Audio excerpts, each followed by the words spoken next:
I'm just going to be here waiting for something. No, seriously, you can just go ahead. I'm waiting for something. And you're probably wondering what I am waiting for. Well, after graduating college, starting my career, I noticed that I was always at the wrong moment and at the wrong time for something extraordinary to happen. So I decided that no, that's no more for me. I'm just going to be standing here waiting for something good and extraordinary to happen because I know that something really nice is going to happen over here. So go on, do whatever you were doing. And I can see that you're all confused, but some of you are smiling and laughing at this moment, and you know what? I like that. I like not knowing what is going to happen next.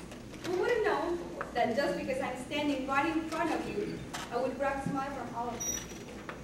And that is pretty random. Random. That is a word that means that it's something is spontaneous, something that is not meant to be right at its place. But yet, randomness is something that we need to learn how to embrace it during life. Because those random moments are the ones that challenge us to be better and to increase, to grow during life. So let me tell you a really short story about how I became such a huge fan about this randomness thing.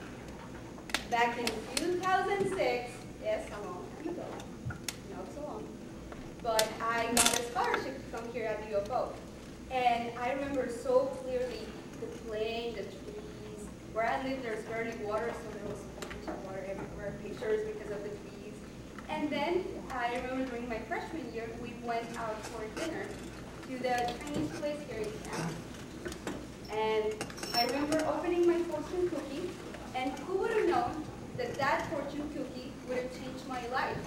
Because it had a couple of words that really inspired me, and I knew that that was going to be the motto of my life. It said, "Only great passions can elevate the soul to create great things." Who would have known that I was going to get such a piece of inspiration out of a fortune cookie in a Chinese restaurant that I know that you're sure that there are Mexicans cooking in there, so it's not really like in the middle of nowhere in Clarksville, Arkansas, during my freshman year in college. Random, isn't it? And that is how life is. We get all our experiences through just walking by through life, and sometimes we get so focused in everything that happens. We wake up at the same hour, we do our daily routine, just as brushing our teeth, getting our clothes chosen for the day, we go back to bed, and that's it. But we leave so little space to let life surprise us. And just a heads up and spoiler alert, that's going to happen after you graduate. And it's way more overwhelming when that happens. Because when you're in college, you know that you have a schedule, you know that you have to have a GPA to maintain your scholarship, etc. But after that, it all changes. Go confidently in the direction of your dreams. Live the life you always imagined. Every day that you wrote. You read this and you say, yes, I know where I'm going. I'm majoring in this particular scholar. And I can be an engineer, and I can be an architect, and I'm going to be a doctor. And you get out of school so excited about what you're going to do. Then you submit your first application for grad school or for a job, and then you never get the call. And you just stand there and you probably miss it. I'm just going to resend it. I resent it like 3 times. Should I call? Should I not call? And you end up like a deer in the headlights. And you say, okay, I'm going to give it another try. And you finally get that call for the job. Yes, I'm excited. You grab the phone. You go to the interview. It all seems so well. You go to your first day at your job, and you're like, this is what I signed for? And you start realizing that, okay, you made a decision to get this job or to go to this new master's degree school, etc. And then you realize that maybe that's not what you really wanted. You spend the last 40 years of your life getting an education of what you were supposed to be excellent, what really motivates you, and what is your real passion in life.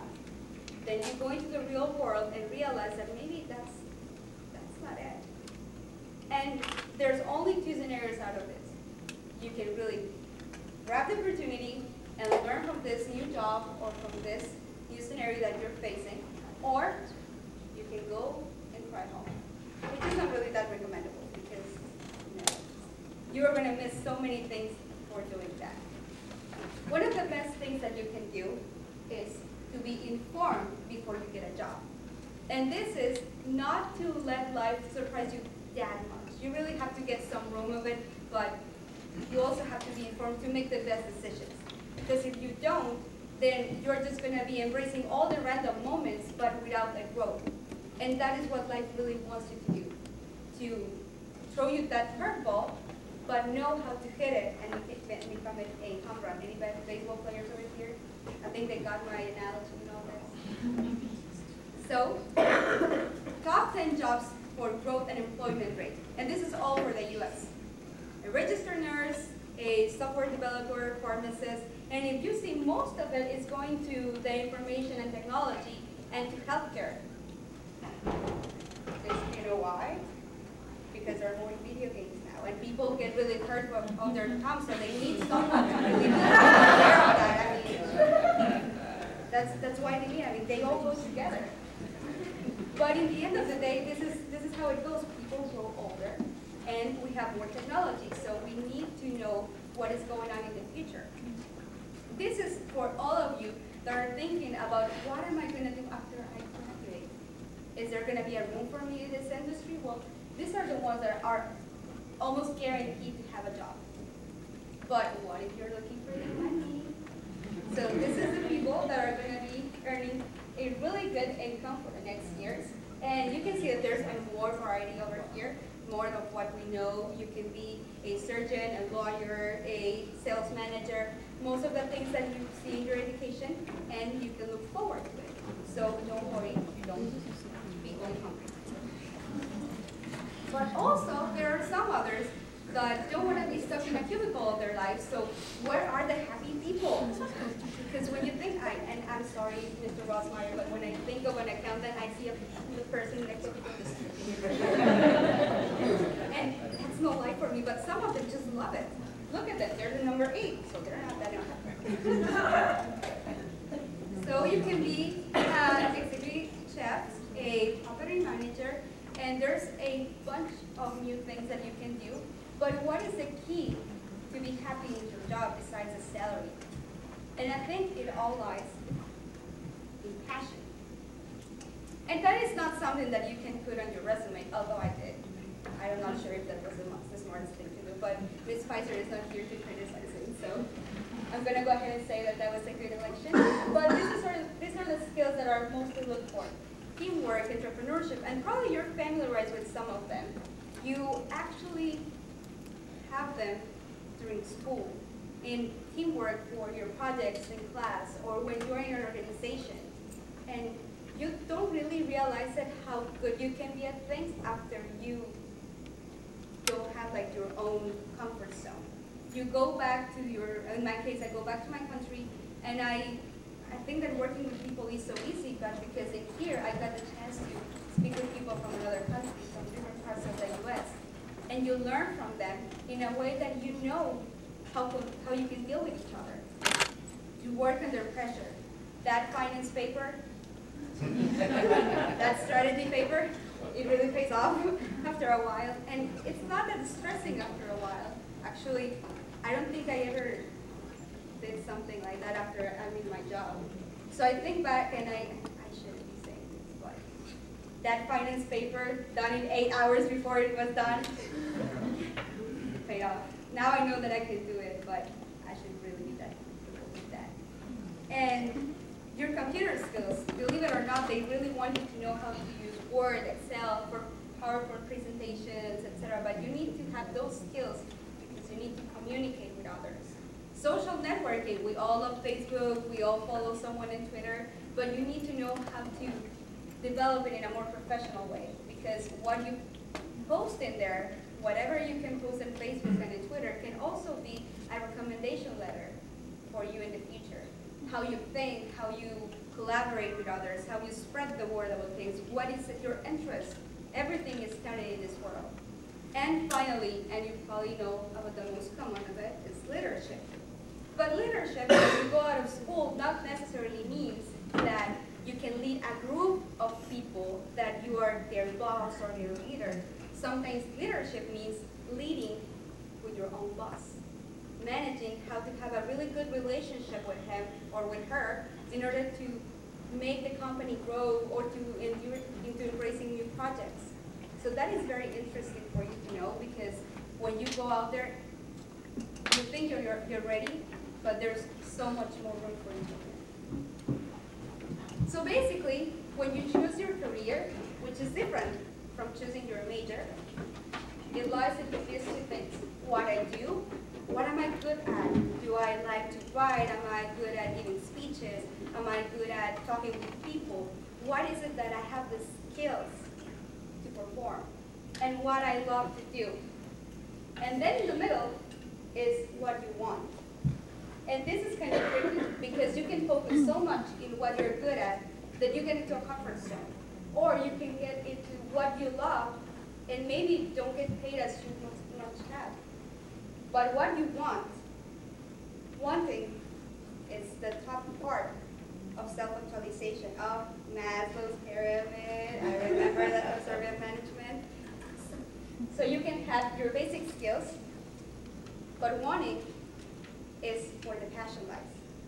Because if you know what you want, you're already halfway to what you want to accomplish, who you want to be. The question is not what kind of engineer I am or what kind of student I am, but who I am. Who is an individual that performs a job is the one that is going to go in life. Because you're going to change roles all your life.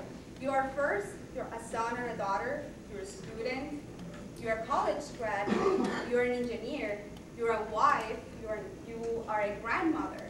So you're changing hats all the time.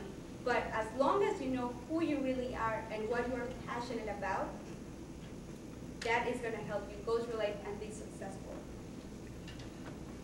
These are just some of the organizations that I've been involved during my life at Ozarks and after graduating. But it's just only a little bit of what you can do and who you can be. Passion comes from really wanting something. But besides wanting it, knowing that you can accomplish it. That's why the phrase was really impactful for me. Because only great passions can elevate the mind and the soul to great things. And here's probably something that you already know, the world. Here's the US, Mexico. And we're just a tiny period in it. It is so big. Look at it. You never realize how extended it can be and how it can open your possibilities to do more things. One of my best friends is actually doing her master's in Australia. I have another one that is in the MIT in Boston doing his PhD. I have friends that have been in Africa and South America, and they have seen the world in a way that probably most of us won't do it, but because we need to take the risk. And that is something that we all need to know. If we don't take the risk on pursuing what we're passionate for, then we're going to be forever in just a little bubble and not exploring everything that we can be. Because you can be an engineer, you can be the best, you can be engineer of the year. But after that is gone, what is next? What do you go home for? What are your really intrigues? What are you curious for? This is the time for you to explore who you are, and then know with all confidence that when you go into the market for the job, you are going to be very, very valuable because you're going to show that in your interviews. And you really never know what is going to happen in your life.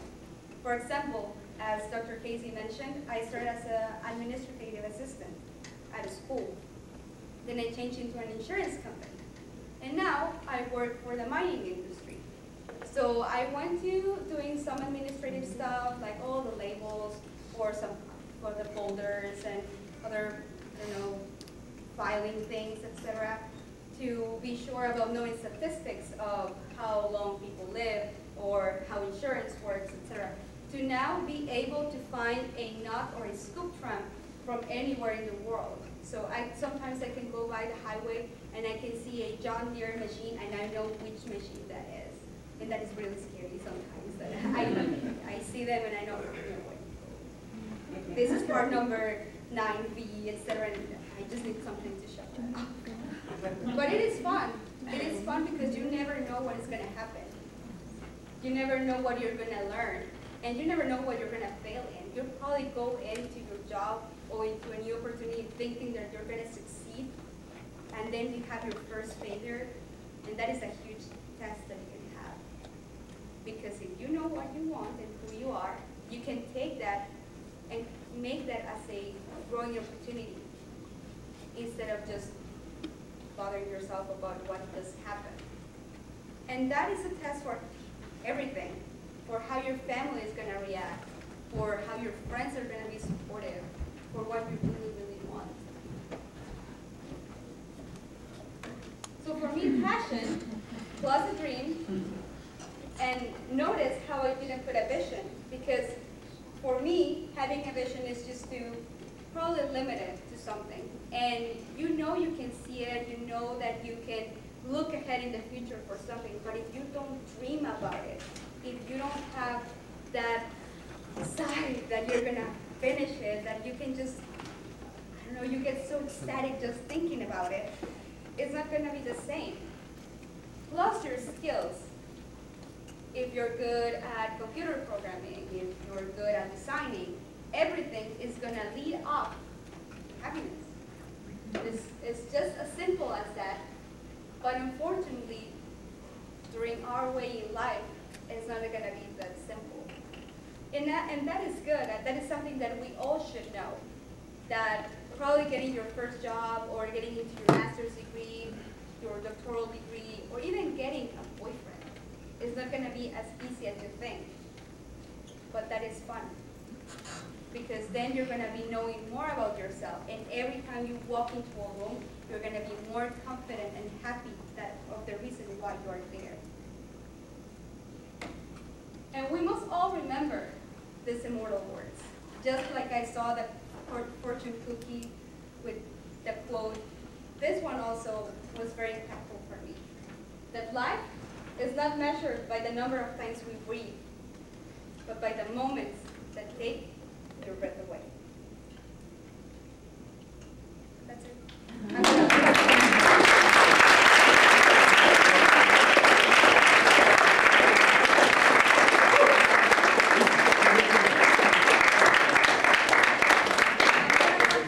Open the floor for questions and answers by answering the two questions that you probably have in mind.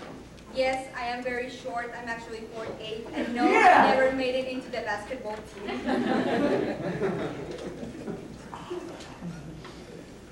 So any questions?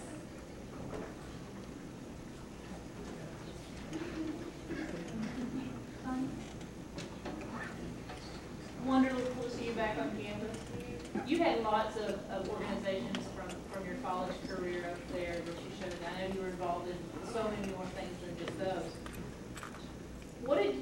And I missed the very, very first of your presentation, what did you take away from those groups and those experiences at Ozarks that you reflect back on now and think that time in SIFE or that time in Planet Club has prepared me for these things? Because you did so much on campus. One of the things that I remember the most about filling out my resume to submit it for my job applications was how am I going to fit everything that I've done outside of the classroom. And that is something good because it actually gives the recruiter a question. Because sometimes you go in and then they just ask you the basics, like what do you do now, what was your college experience. But then when they see something that they're not familiar with, they're going to go ahead and ask. So go ahead and put on your resume something that you're really proud of, like being part of an organization. And in my case, I always listed some of the great accomplishments that I made.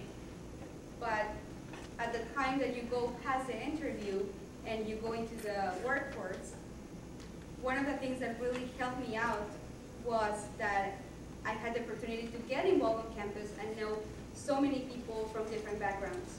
Because here, believe it or not, you're all very nice people. You go to the cafeteria and they're nice, you go to the administration building and they're nice, but then when you go to the workforce, they're not that nice at all. And you can go and have to work with someone in the cubicle next to you, and just because you move the stapler, they're just going to be looking at you funny. And that is something that you really need to work on.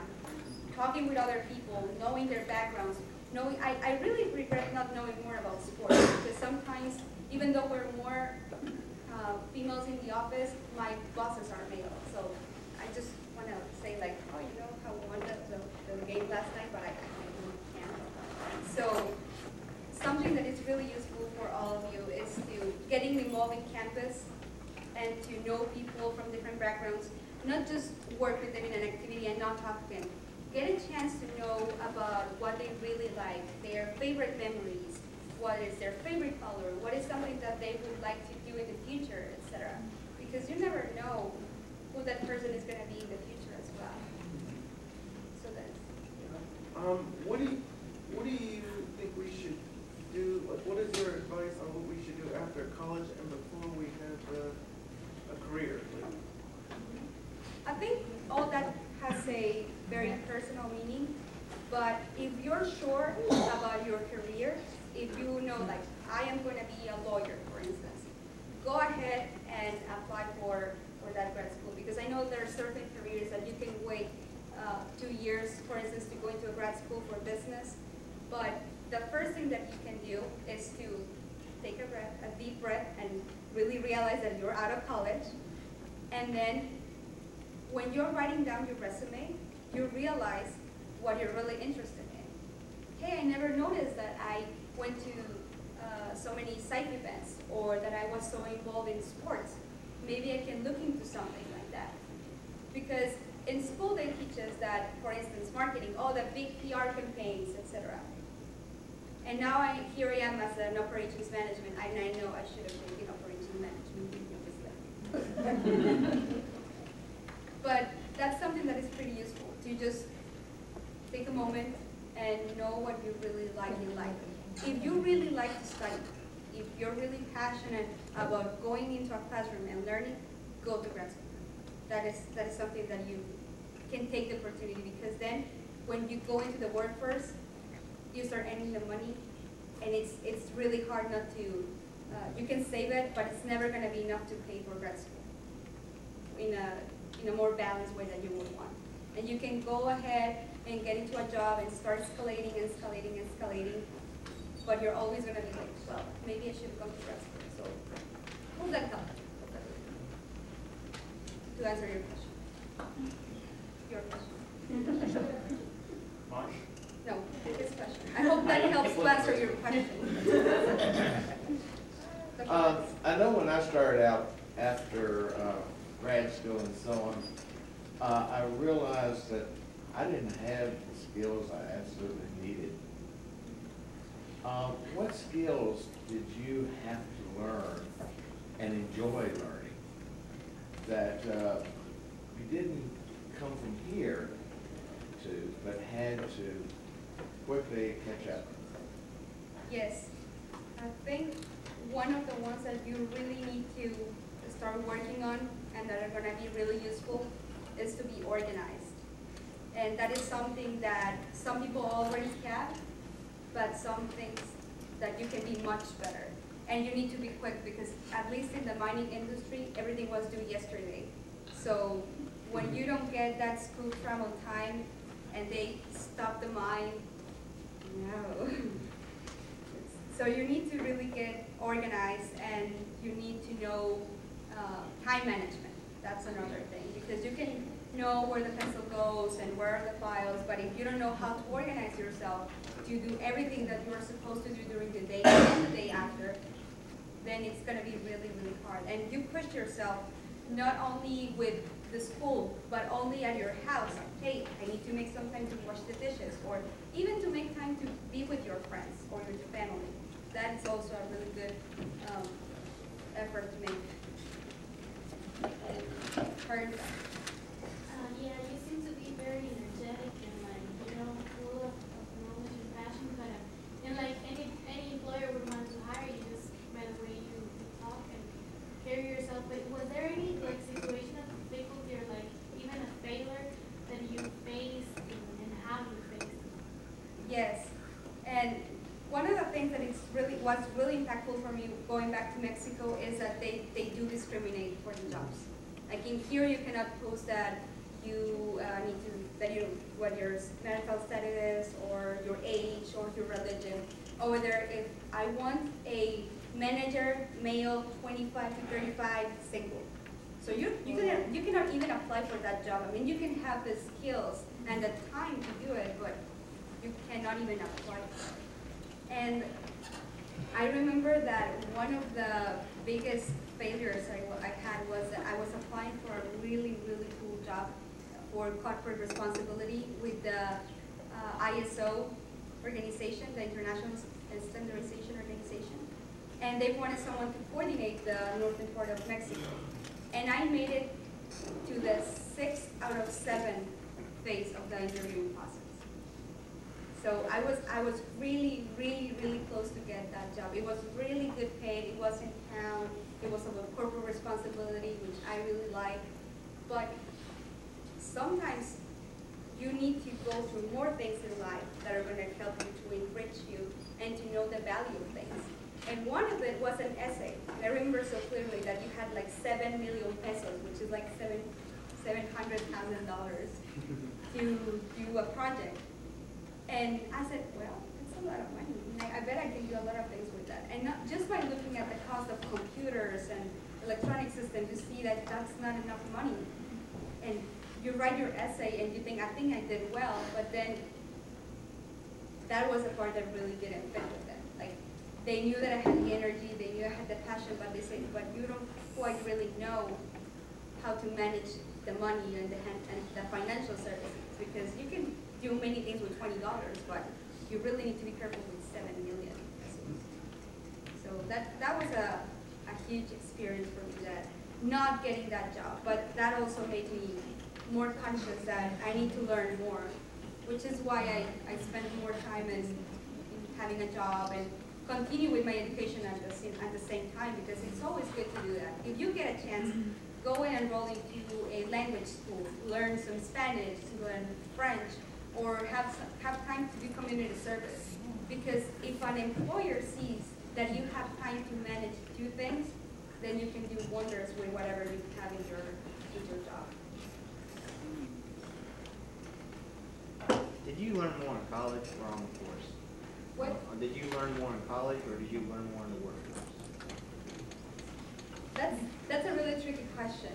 Because not because you don't go, because going to college is really, really, really important. I mean, you can learn a lot from everything that happens in your life. But the thing is that college prepares you to the workforce. Even though when you're in the workforce, you might forget everything what you see in school. Like, I majored in marketing and political science, but now I'm more in the operations part, which is nothing related to what I learned in the classroom, but the skills of knowing how to do things, how to be organized, how to relate with people. That's something that you get from college. And even now and then, you can recall some of the things that you see in class, and you say, hey, I know why I can do this. And I do not see this parallel here, but now Excel and I are like this. They're like my best friends now. So those are things that you probably don't take that serious, but in the end of the day, they are.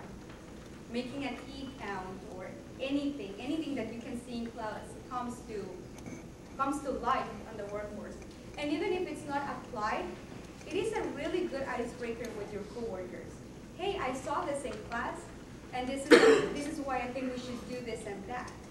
Or this is how I know this. It is strange because with my history minor, I sometimes say fun facts about the American history, and they're like, oh really? Yes, that's why the states are square and the other ones are not square. So it's always good to have that knowledge as an icebreaker. And the workforce will put that to test, so you will be prepared. Just study a lot. Yes? I'm looking around, I'm a senior, I see other seniors.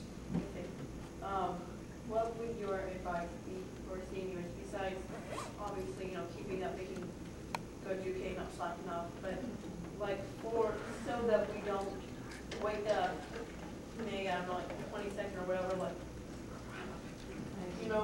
I'm not going to be able to go back to,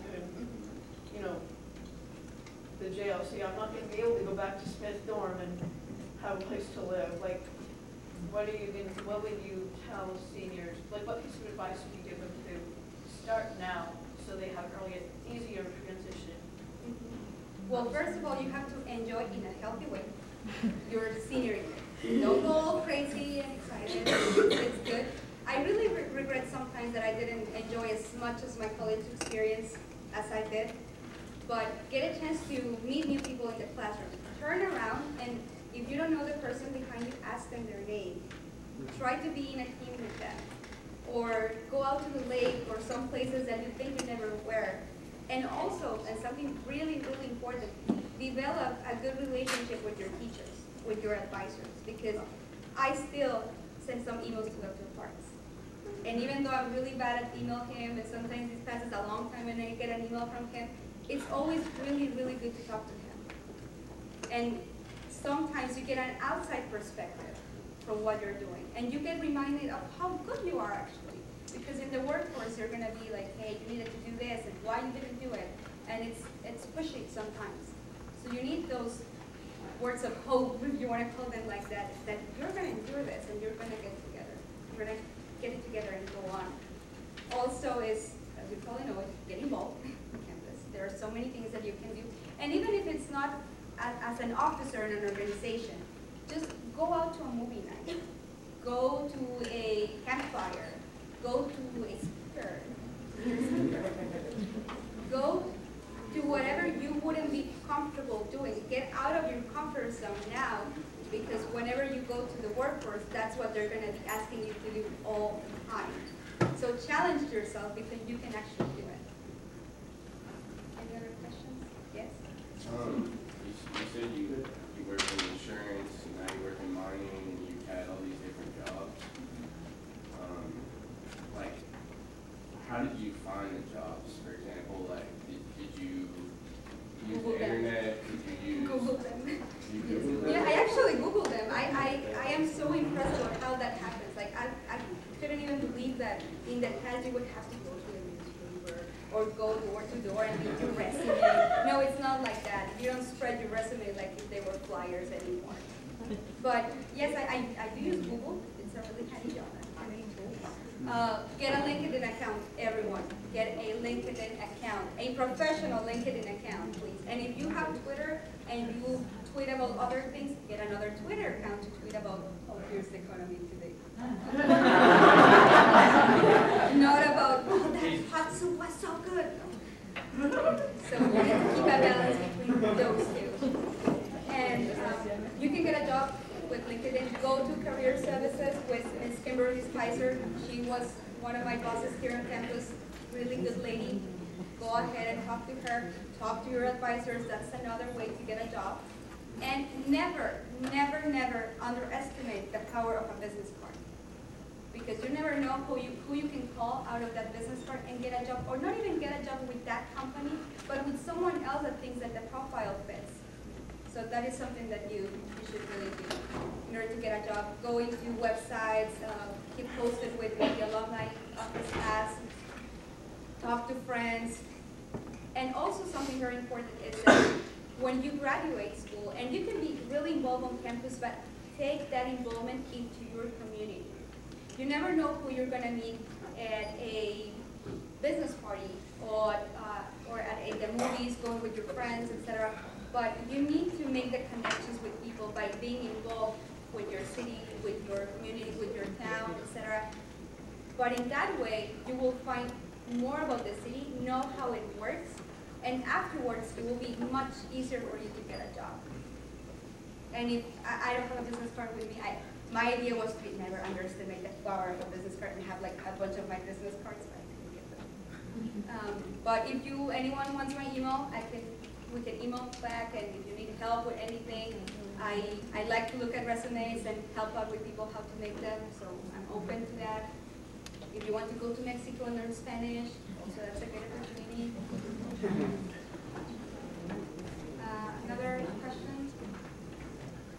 I know not everybody can relate to this, but as a Walton student, how did you decide what was the next step after graduating? Because you knew you had to go back to Mexico. I mean, it was a rule, you signed it. So how did you decide what to do then? Like, what to do after college and stuff? Obviously a job, but I mean, like, how did you get to that point? Well, that's a really good question, because there are various scenarios for that. And you can either go and get a job, or you can go ahead and get your master's already in your country. But I think the base of the Walton Scholarship and how I handled myself after I graduated was I signed a contract because I wanted to make a difference in my country. And that's exactly what I'm going to do. So every step that I take, the first step was to probably get a job to get soaked into the everyday life. Because you get so used in here about how you do business, how you greet each other, anything, that you really need to get sometimes to get all sucked in your own culture again. And to remember your values, remember your skills, but still know that your nationality is going to have a lot of things to do with how you improve your life. But as a Walton, and for all the Waltons that are in here, if you make that promise that you're going to come here and go to school and really become good professionals, the promise is not to become a big entrepreneur and make the jobs. The promise is to change your country. The promise is to help others, to inspire others to be better. So that is what you really need to look forward to. That whatever decision you make and whatever action you take, it needs to be something of good. It needs to really lead others into a good path. And in my case, was starting with my job, but never neglecting all my other activities, because I am going to be president of Mexico someday.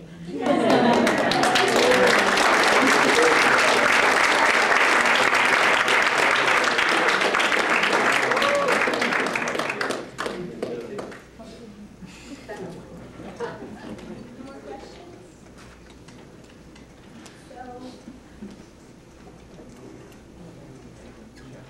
On behalf of Students in Free Enterprise and Phi Beta Lambda, we want to thank Zyanya for her presentation and for her passion.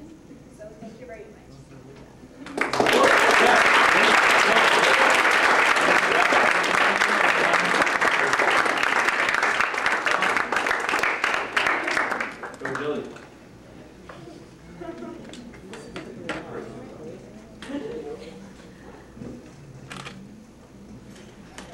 Thank you very much, and there's combo sheets.